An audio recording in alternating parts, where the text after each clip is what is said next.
get ready to be informed, engaged, and entertained as IPJ the podcast takes you on a roller coaster ride through the dark undercurrents of our world.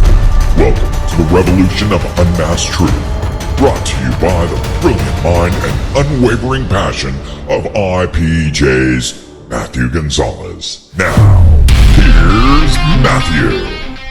Welcome, everybody, to another edition of IPJ the podcast. I'm your host, Matthew Gonzalez, and tonight we begin to tie all the dots together from the puzzle that is the Los Banos City Council members, with the exception of City Councilwoman Deborah Lewis, the only City Council member who has had the balls to object to the items which need public input and possible vote by you, the Los Banos citizens. And items that are being placed on the consent agenda to be passed without the people's voice is once again coming up at this next Los Banos City Council meeting. I'll get into a lot more of that at the later part of our show.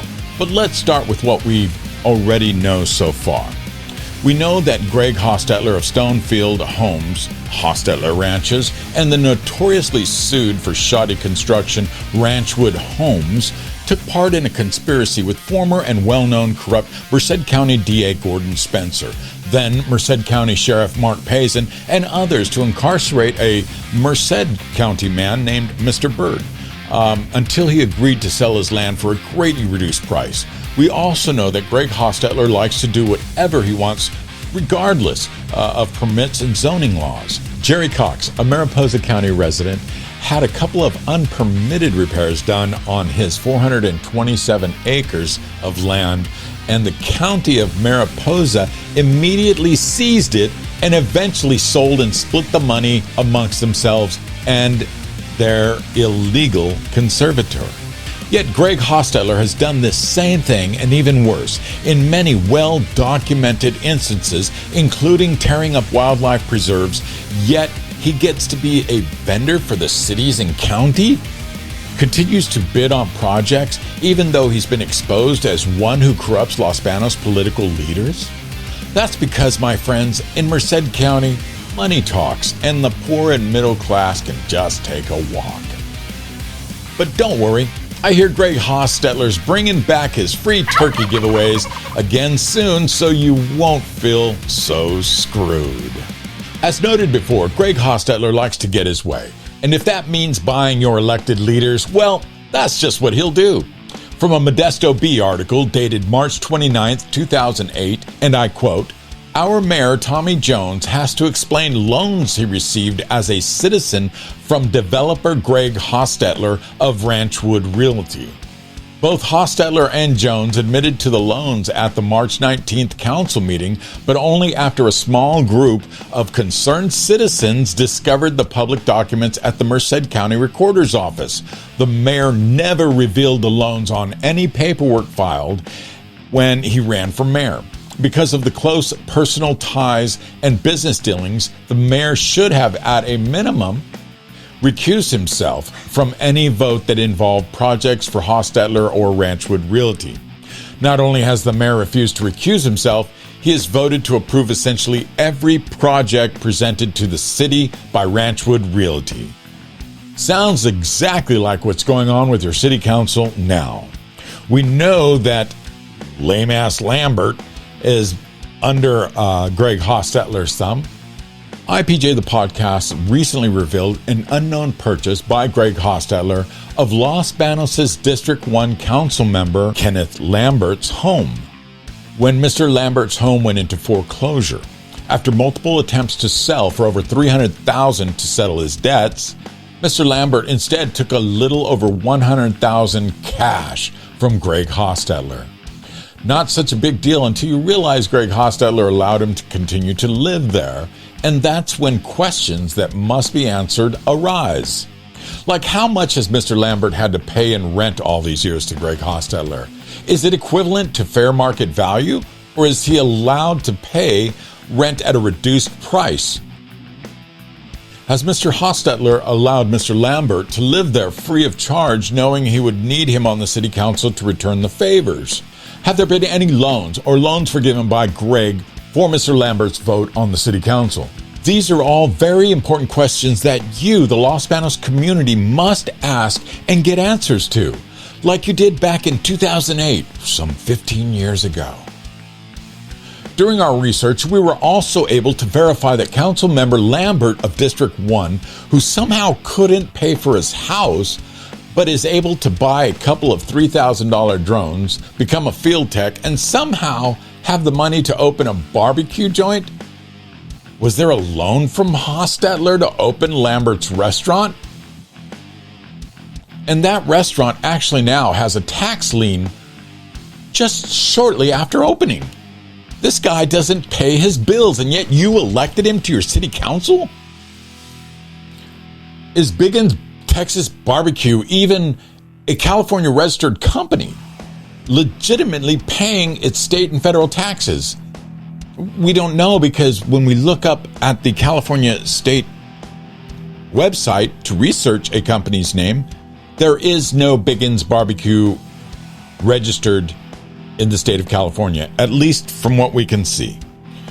So if that's the case, not only is your director of finance lied to the city council saying he had a company and it's registered, all this, and to pay his company, but you also have a city council member who also may have, this has got to be verified, but it looks like his company isn't even registered with the state of California. Is he paying state and federal taxes? We know he's not paying Los Banos city taxes. They have a lien against him. Your own city council member isn't paying his taxes. Why aren't you kicking this fool off the city council? He is fully compromised. Kenneth Lambert, as he's going to be known as now, doesn't pay his bills, and that's why he lost his home ownership.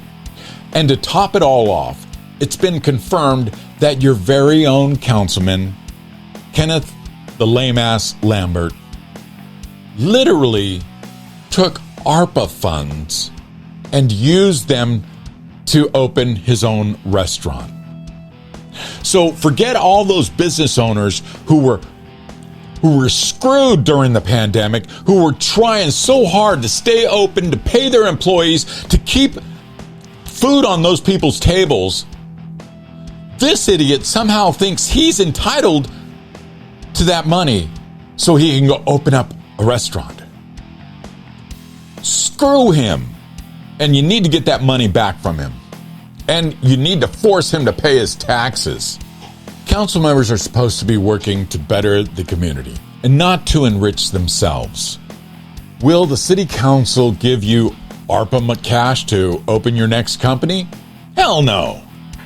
And with his restaurant already not paying its taxes, lame-ass Lambert will probably just use more ARPA money to make his tax issues go away. Because you, the citizens of Los Banos, are not putting enough pressure on that city council to keep them in line to do your business for you and not to do business for themselves. And that's what they're doing. So what do? Start by filing requests with the Merced County grand jury to investigate all of this. How can a local politician hold anyone accountable if they themselves do not follow the law, like registering their company and paying their taxes, like we all have to? What makes lame-ass Lambert a king who gets free money and doesn't have to follow the law? Then send all of this information to any and all media outlets too. Start making noise out there. Now that we're all caught up on lame-ass Lambert, let's turn our attention to Paul LLanez. You see, my friends, we now have uncovered a tie to the well-known political corrupter Greg Hostetler directly to your mayor, Paul LLanez. Let's take a look to see why your mayor would ever need to pay back Hostetler with his vote on the city council. Back in 2020, when Paul LLanez lost his bid for mayor just by 32 votes, guess who paid his fees, including fees for a recount? Yep, none other than Greg Hostetler. As you can see here in these documents, your mayor, Paul LLanez, is Greg Hostetler's mayor. And just as you will witness at the November 15th council meeting, Hostetler is forcing the city council to make its move. They will start by handing out another contract of more than $7,500 a month for someone to post on their social media sites. Who will this be? Another LLanez family member? Maybe they'll contract with someone in another state and just allow them to dictate their own travel expenses like they did with Brian Kuhn, another fake business owner. And speaking of fake, does LLanez really even own his own company? According to documents filed with the state, his company is actually registered in Turlock, California, not in Los Banos. So the money your mayor's company earns is taxed and paid to Turlock, not Los Banos. And in all of the filings we looked at, we cannot see him listed as the owner anywhere. Is he no longer the owner? And why the hell doesn't he move the location of his company, if he is the owner, to the city where he's the mayor, where he lives? Maybe he's just not as proud of Los Banos as he claims to be, and is only looking to advance his own personal profit-generating agenda. And to top it all off, your mayor, and with the help of Hostetler, I'm sure, came up with the brilliant idea of just extending his term to 4 years through the consent agenda. Again, the consent agenda is for items of regular city business and not something you add to the consent agenda that would need public input and public scrutiny and a vote from the public, like changing the mayor's term from 2 years to 4 years. That requires a vote by the people. Especially when attempting to extend your elected 2-year term to 4 without any input from the voters. So during this council meeting, the mayor will give himself another 2-year term without the will of the voter, and will also turn the treasurer and the city clerk into appointed positions. Other cities throughout California have done this and have all placed these ideas on the ballot for the voter to make the decisions, not the elected city council member to extend his own term. Los Banos, the time is now. Flood that city council meeting at 6 p.m. Wednesday, November the 15th, and make your voices heard loud and clear.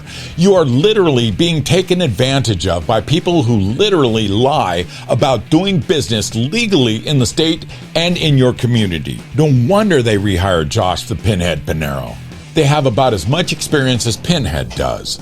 I mean, your mayor thinks if they get bids for IT companies, the city's internet will have to be turned off.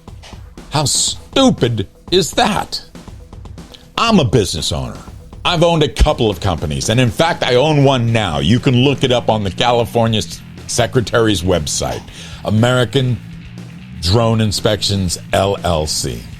I pay my taxes, and I do my best to follow the law. But a cop mayor doesn't, and your city council member, Kenneth Lambert, doesn't, and your director of finance, Brian Kuhn, doesn't. So let that sink in, Los Banos. You really gotta get there. Please get there. Make your voices heard. Start some rallying in the streets. Get things going. Get these people to realize that you are serious about your money. Until the next time, folks, my name is Matthew Gonzalez. I appreciate you tuning in. Please check the like and subscribe buttons and hit that bell so that you always are up to date on the latest shows that come out on our podcast. We've got a lot more coming up. I've just been staying in depth in Los Banos recently because it's really, really dirty right now. So we're trying to clean it up. I've got other big stories I'm working for you, so stay tuned for those. And again, as always, you know, we are IPJ the podcast. We are the Independent Public Journalists Podcast. We are your voice. So use it.